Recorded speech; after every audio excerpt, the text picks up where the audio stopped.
teman-teman semua, semoga sehat selalu. Jangan lupa di masa pandemi ini kita harus jaga kesehatan, pakai masker, dan sesering mungkin cuci tangan. Dan hindari kerumunan juga ya. Oke, video kali ini aku akan nerusin cerita aku, sharing is care aku, berbagi pengalaman aku sesuai video aku yang kemarin. Jadi video aku yang kemarin itu aku cerita tentang keguguran aku atau hamil kosong atau black teeth ovum aku. Nah, mohon maaf banget di video aku yang sebelumnya suara aku kurang jelas, kecil, dan banyak banget pengulangan. Mohon maaf banget karena memang itu buatnya dadakan. Ya, dadakan seperti tahu bulat. Jadi memang apa yang aku ucap ya itu keluar kayak gitu. Dan semoga di video kali ini nggak ada pengulangan ya, karena aku juga masih banyak banget belajar. Ya, namanya newbie gitu kan. Bismillahirrahmanirrahim. Oh ya, jadi lanjut aja video kali ini. Aku mau nerusin yang kemarin seperti yang tadi aku bilang. Aku mau cerita gimana proses, rasa, dan pasca pemulihan dari kuret. Aku di kuret itu akhir Agustus kalau nggak salah. Prosesnya itu kemungkinan paling lama 2 hari ya, dari masa pendaftaran sampai akhir. Jadi nanti aku cerita step by stepnya. Nah, setelah aku tahu aku ngeflag, aku keluar darah, aku langsung ke klinik yang bekerja sama BPJS aku, karena aku udah tahu, karena keputusan akhirnya aku harus dikuret. Karena sebelum itu terakhir aku kontrol, aku disuruh kuret gitu kan. Aku langsung ke klinik, langsung dikasih surat rujukan ke rumah sakit. Ya udah, aku langsung ke rumah sakit berdua suamiku, dan aku langsung hubungin ibuku dan suamiku hubungin uminya. Akhirnya aku berdua ke rumah sakit, lalu disusul sama ibuku. Nah, pas aku sampai di rumah sakit, aku langsung mengurus administrasi semuanya dan memberikan surat rujukan dari klinik.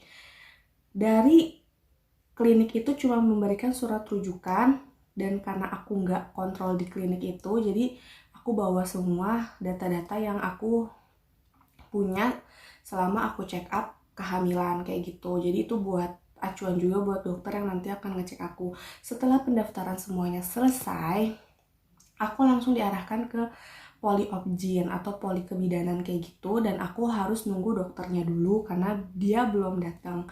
Nah, sambil nunggu dokternya belum datang, aku diarahkan untuk cek lab atau ambil darah.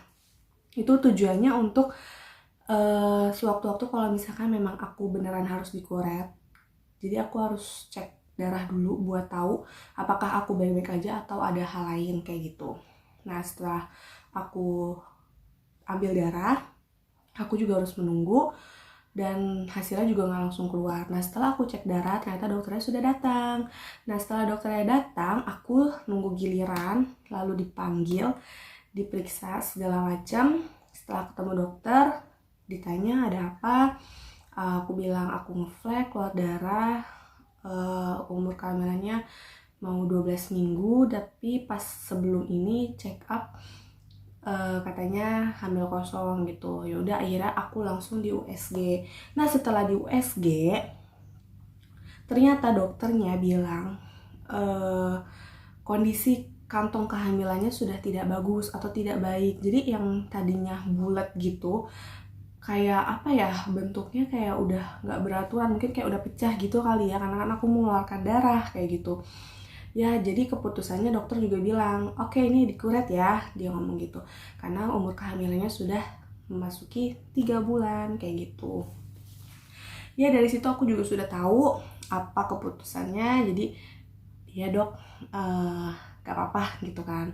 Nah, setelah tahu itu, aku disuruh menunggu sebentar, lalu dokter meminta aku untuk berbaring. Jadi istilahnya itu untuk membuka jalan lahir sih dokter bilangnya gitu. Jadi aku tiduran, setengah tiduran sih, lalu aku diproses untuk membuka jalan lahir. Dan itu tuh jujur aja buat aku trauma ya, karena sakit banget. Itu adik aku tuh sakit banget, karena mungkin karena aku tegang, terus pikiran aku udah kemana-mana, pikiran aku juga udah sedih, harus kehilangan. dia pokoknya udah campur aduk, terus akunya tegang, akunya takut karena belum pernah sama sekali merasakan kayak gitu. Ya jadinya aku kesakitan kayak gitu. Jadi mohon maaf, jadi vagina aku dimasukin kayak, bukan dimasukin, kayak dibuka gitu pakai kayak cocor bebek gitu bentuknya, pokoknya kayak cocor bebek kayak gini bentuknya. Nah itu untuk membuka vagina aku, terus habis itu aku kayak dimasukin kayak paku gitu sih bentuknya, segini, terus ada benangnya juga, aku nggak tahu, pokoknya pas dibuka terus dimasukin, terus kayak maaf dicolok-colok gitu ya, rasanya nggak enak banget, nggak nyaman, terus juga sakit gitu ya. Mungkin karena aku tegang juga kayak gitu kan. Ya udah akhirnya, karena di situ aku udah coba relax, udah coba tenang, tapi tetap aja sakit. Akhirnya dokternya juga udah pasrah karena akunya juga udah nggak bisa diem gitu kan. Ya udah deh, jangan pakai ini. Akhirnya aku buka jalan lahir dengan obat, tapi obatnya nggak aku minum. Obatnya itu dimasukin ke dalam vagina aku. Itu obatnya kecil kayak antimo gitu sih bentuknya, kecilnya, dan dimasukin tuh 2 butir kayak gitu. Nah setelah aku buka jalan lahir, kata dokternya semoga bisa cocok dengan obat ini, karena memang sebenarnya opsi yang pertama yang aku harus dimasukin kayak paku gitu itu yang bagus katanya, maksudnya yang bukan bagus sih, kayak maksudnya yaitu mungkin yang utama buat buka jalan lahir, tapi karena aku nggak bisa, akhirnya aku pakai obat gitu. Nah pas udah selesai, aku disuruh istirahat, tiduran, nggak boleh kemana-mana, dan sambil nunggu suamiku ngurus kamar inap. Jadi aku ke situ, ke rumah sakit itu pagi, ngurus administrasi, dan sampai siang, sampai selesai aku dimasukin obat jalan lahir, buka jalan lahir itu, sampai masuk ke kamar rawat inap itu sekitar jam 12 atau jam 1 siang. Itu emang agak lama banget nunggunya, dan hasil lab darah aku juga keluarnya agak siang gitu. Setelah semuanya beres, terus suamiku juga udah nyamperin aku buat pindah kamar. Kita juga menyetujui kayak persetujuan gitu kalau kita setuju kalau ini tuh dikuret kayak gitu. Untuk berkas-berkas biasa ya, KTP, kakak, terus kartu asuransi kayak BPJS kayak gitu. Lalu setelah udah dapet kamar, aku disuruh pindah ke kamar rawat inap. Setelah itu aku diinfus. Nah setelah diinfus, beberapa jam kemudian aku disuruh makan siang dulu, karena katanya, aku disuruh makan siang dulu karena aku harus puasa ya kayak gitu. Nah pas setelah makan siang, terus aku nggak boleh makan, nggak boleh minum, aku puasa. Tapi tindakan kuretnya itu tuh malam. Kemarin sih waktu itu aku ingatnya dijadwalinnya tuh jam 10 atau jam 11 malam kayak gitu, tapi aku puasa dari sore kalau nggak salah. Nah setelah aku makan siang, terus aku udah nggak boleh makan apa-apa, aku istirahat cuma tiduran. Nah makin lama aku makin banyak mengeluarkan darah gitu, sampai aku bener-bener ganti pembalut tuh ada kali 1 pack yang isinya lebih dari 10 gitu kan, karena banyak banget yang keluar. Dan aku bolak-balik ke kamar mandi untuk ganti pembalut, terus sama ganti celana atau rok juga gitu, karena emang darahnya kemana-mana gitu kan. Aku sempat nanya ke susternya, ini nggak apa-apa kayak gini, emang harusnya kayak gitu katanya, karena berarti obatnya bekerja dengan baik, dia ngomong kayak gitu. Karena kalau misalkan darahnya tidak semakin banyak, dosis obatnya akan ditambah gitu. Ya udah akhirnya aku rasain, sebenarnya nggak ada rasa apa-apa ya, kayak rasanya kayak ya haid aja gitu biasa. Untuk nyeri perut juga nggak terlalu sih, biasa aja rasanya, nggak sakit, atau memang akunya nggak ngerasain sakit, tapi memang nggak sakit gitu, kayak keluar darah aja. Terus juga keluar gumpalan-gumpalan darah yang gede banget, kayak segini ada kali gitu keluar gitu. Terus ya udah aku jalanin itu sampai malam tuh, darah sampai kemana-mana gitu ya. Di kamar mandi juga penuh darah gitu. Saat ganti itu sampai malam tuh keluar terus darah. Akhirnya aku putuskan buat pakai pampers yang dewasa, karena softtek nggak membantu banget sih, maksudnya baru sebentar ganti sudah penuh kayak gitu. Ya udah, setelah semuanya beres terus aku istirahat, aku cuma tidur. Nah di situ aku nggak ngerasain apa-apa, aku cuma kayak dicek aja sama susternya gimana keadaannya, terus darahnya keluarnya seperti apa gitu, ada sakit nggak, ada keluhan apa kayak gitu. Terus juga aku disuntik kayak takutnya ada alergi apa, ternyata tidak ada, alhamdulillah. Terus hasil darahku juga alhamdulillah baik-baik aja, semuanya sehat kayak gitu. Jadi untuk proses tindak kuretnya itu akan bisa dijalankan jam 10 atau jam 11 malam. Nah, udah sampai jam 10, jam 11 malam itu aku ditemanin sama suamiku, ibuku, dan ayahku. Nah, di situ kami nginep semalam ya, nginep semalam karena proses tindakannya kan jam 10, jam 11 malam. Tapi ternyata molor. Jadi kalau nggak salah tuh periksanya tindakannya itu setengah 12 malam. Jadi setelah semuanya beres gitu, maksudnya setelah semuanya baik-baik aja, terus juga akunya darahnya keluarnya banyak, berarti jalan lahirnya keluar, maksudnya terbuka dengan baik, obatnya juga bekerja dengan baik.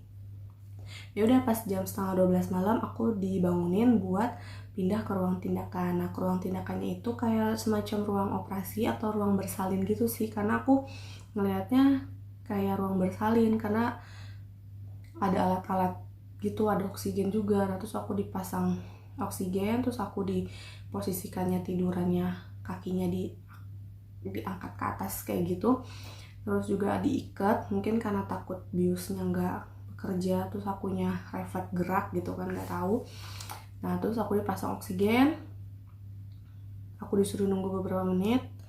Di situ ruangannya benar-benar dingin banget, dingin sedingin dinginnya, aku sampai menggigil, benar-benar menggigil karena di situ aku cuma pakai daster sama kerudung. Nah, abis itu udah kayak diselimutin kayak ala kadarnya doang gitu, bener-bener dingin banget. Aku sampai bilang sama susternya, "Sus, dingin banget." "Iya, sabar ya, nanti juga enggak kok," dia ngomong kayak gitu. Oke, terus akhirnya aku rasain aja dinginnya sampai bener-bener menggigil. Terus abis itu beberapa menit kemudian dokternya alhamdulillah datang, terus susternya juga datang, terus kayak dokter anestesinya juga datang kayaknya yang buat ngebius aku gitu. Nah, abis mereka datang cuma nanya-nanya sebentar, terus aku diajak ngobrol sama dokter anestesinya, terus aku disuntikin cairan. Udah, tiba-tiba aku nggak sadar sama sekali, aku langsung kayak tidur gitu, bener-bener kayak terakhir yang ditanya tuh kayak rumahnya di mana, kayak gitu aja. Terus pas itu aku nggak tahu prosesnya seperti apa, aku juga nggak merasakan apapun karena ini benar-benar dibius total. Aku juga nggak, maksudnya aku juga baru tahu ternyata dibius total tuh seperti itu karena baru banget ngerasain pertama kali kayak gitu. Karena aku kira cuma dibiusnya setengah atau dibius apa gitu, aku nggak ngerti kan. Ternyata aku bener-bener tidur, aku bener-bener nggak sadar sama sekali gitu.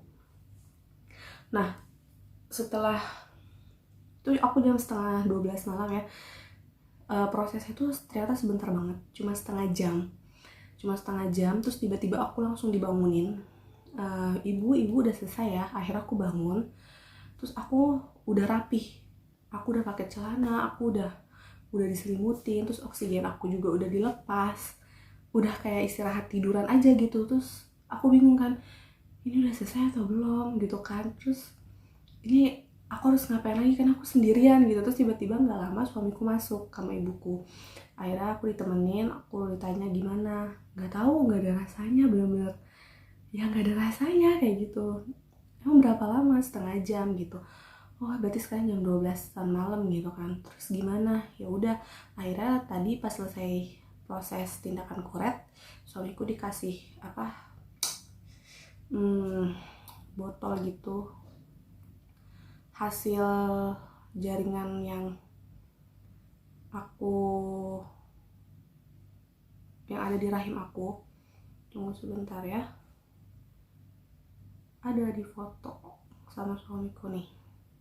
Jadi dia bentuknya itu karena dia nggak berkembang, cuma kantongnya aja, jadi cuma kayak gumpalan darah aja, kayak masih kayak gumpalan darah gitu, daging darah gitu. Jadi kayak emang belum terbentuk janin sama sekali kayak gitu. nih kayak gini. Mohon maaf ya kalau misalkan nggak mau lihat, nggak apa-apa. Kayak gitu.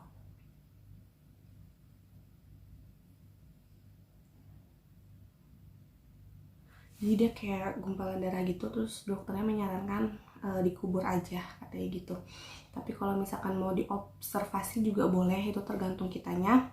Tapi aku memilih ya udah dikubur aja, nggak apa-apa gitu. Nah setelah semuanya selesai, terus aku ngobrol sama ibuku dan suamiku, langsung beberapa menit kemudian aku disuruh balik ke ruang kamar inap aku. Udah, terus aku dicek keadaanku, ternyata normal semua. Akunya juga nggak ada kendala apapun, nggak merasakan pusing atau apapun itu. Ya udah, aku cuma disuruh istirahat dan boleh tidur kayak gitu. Ya udah, akhirnya aku tidur sampai pagi dan aku nggak merasakan apapun ya, benar-benar nggak merasakan apapun. Tapi di situ aku belum bisa nyoba jalan, pokoknya aku pakai kursi roda kayak gitu. Nah pas paginya aku mau pipis, aku mau coba bangun dan jalan, dan itu rasanya biasa aja, aku nggak ada ngerasa nyeri, nggak ada rasa perih, nggak ada rasa apapun, pokoknya nggak ada, biasa aja, aku kayak nggak ngerasain apapun kayak gitu. Terus setelah itu aku menunggu hasil dari susternya, aku nggak tahu itu apa, pokoknya aku boleh pulang itu siang gitu. Jadi sebenarnya seharian sih ya, dari pagi kemarin sampai besok siangnya aku baru boleh pulang dengan catatan aku sehat dan tidak ada keluhan apapun kayak gitu. Nah aku dikasih obat untuk meredakan nyeri, untuk luka dalam. Jadi kan kata susternya juga sebenarnya memang di luar tuh nggak kenapa-napa, maksudnya nggak terasa sakit, nggak ada rasa apapun, tapi yang luka itu di dalam, karena kan di dalam yang dibersihin, yang kayak dikorek-korek gitu loh. Ya udah, setelah itu aku dikasih obat, aku selesai deh. Aku pulang, habis itu aku pulang siang, pokoknya zuhur deh. Nah paginya mertuaku, uminya suamiku datang untuk jenguk aku. Ya mereka sedih banget karena udah menanti, maksudnya sudah senengnya aku hamil gitu, tapi ternyata harus kayak gini. Ya mereka sedih banget, tapi ya udah nggak apa-apa, diikhlasin aja katanya gitu. Ntar juga diganti yang lebih baik dan insya Allah jadi tabungan di akhirat katanya gitu. Amin, aku bilang kayak gitu. Nah untuk proses kuret ini aku full di cover BPJS, aku nggak bayar sama sekali, obat pun aku nggak bayar, pokoknya semuanya di cover BPJS, dan itu alhamdulillah banget, aku nggak bayar sama sekali. Nah setelah aku mengurus semua administrasi, terus aku udah boleh pulang. Akhirnya aku pulang, aku istirahat dan udah deh. Nah untuk masa recovery-nya atau pasca dari kuret, aku menjalaninya biasa aja sih ya, kayak ya udah biasa aja gitu. Cuma emang nggak boleh kerja yang berat-berat dulu katanya, terus nggak boleh kecapean juga, karena kan kita nggak tahu ya dalamnya kan luka, walaupun kita merasa sehat gitu. Ya pokoknya intinya aku gak kerja yang berat-berat banget. Terus aku juga dapat izin dari kantor itu 1,5 bulan, alhamdulillah banget, untuk istirahat di rumah, untuk recovery di rumah kayak gitu.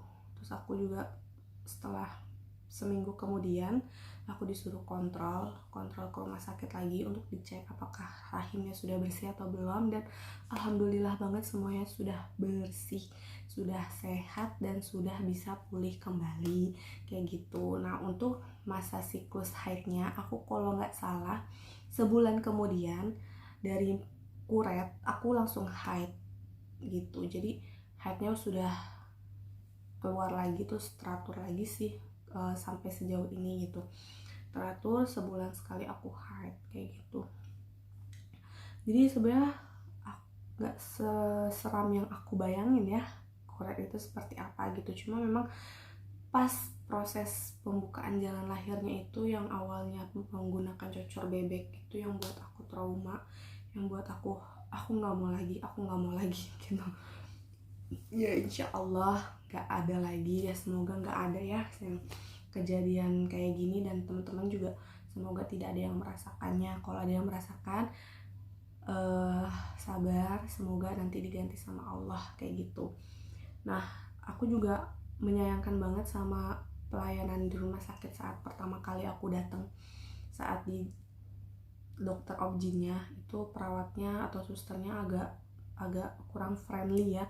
Aku kurang serak atau kurang suka yang namanya kita lagi sedih gitu ya, lagi kepikiran, lagi bingung atau deg-degan, tapi mereka maksudnya dia nggak membantu buat menenangkan aku, atau aku menanyakan apa gitu dia dengan jutek. Terus juga ya pokoknya pelayanannya enggak banget gitu. Alhamdulillah sih dokternya menjelaskan dengan baik gitu kan. Terus pas saat aku pindah ke kamar rawat inap, alhamdulillah susternya nggak kayak yang di bawah, atau maksudnya yang kayak yang di pertama itu, semuanya baik-baik banget. Terus juga mereka gimana ya, mereka menghormati aku lah, maksudnya ya mereka tahu aku pasien, terus semangat ya, semoga nanti dapat lagi yang lebih baik gitu, tadi gantinya yang lebih baik sama Allah, pokoknya kayak gitu. Ya itu aja sih yang aku kecewa sama pelayanan di awalnya gitu. Kalau selebihnya baik lah, better gitu. Oke, sekian sharing iskare aku tentang kuret. Terus pasca pemulihannya juga aku biasa aja. Aku nggak ada minum obat macam-macam, cuma obat dari dokter aja. Terus juga nggak minum minuman apa. Oh ya, aku minum saffron. Nah, itu sih untuk tujuannya untuk lebih sehat aja sih aku minum saffron sebenarnya. Tapi karena katanya juga bisa menyembuhkan luka dalam, ya siapa tahu bisa sembuh juga pakai itu, kayak gitu. Jadi aku minum saffron, aku beli yang punya Taki Malik. Aku minum itu sehari sekali, pokoknya setiap pagi aku minum 3 putik saffron, aku rendam di air, jadi itu buat aku minum air putih sehari-hari kayak gitu. Oke teman-teman, jadi itu aja yang aku mau ceritain, yang aku mau bagi pengalaman aku tentang kuret ini. Jadi aku sudah ikhlas, aku sudah nggak sedih lagi gitu. Nah, kalian mau tahu nggak berapa lama aku hamil lagi setelah kuret ini? Ada yang bisa nebak? Coba tebak. Jadi nanti video selanjutnya aku akan cerita gimana keadaan aku selanjutnya. Apakah aku promil? Apakah aku langsung hamil? Apa aku belum hamil juga sampai sekarang? Atau aku sudah punya anak 2? Jangan lupa ditungguin, dan jangan lupa di like, di subscribe. Pokoknya nanti banyak banget seri iskare yang aku kasih sesuai pengalaman aku, sesuai yang aku rasain. Pokoknya semuanya berdasarkan yang aku rasakan dan pengalaman aku, kayak gitu. Cukup sekian, dan mohon maaf jika banyak pengulangan kata yang aku ucapkan, karena memang aku masih belajar ya teman-teman. Mohon maaf sekali. Dan jika ada salah-salah kata, aku mohon maaf juga. Dan jangan lupa nonton video aku yang selanjutnya ini, karena ada info-info yang aku akan berikan. Oke? Assalamualaikum warahmatullahi wabarakatuh. Sehat-sehat.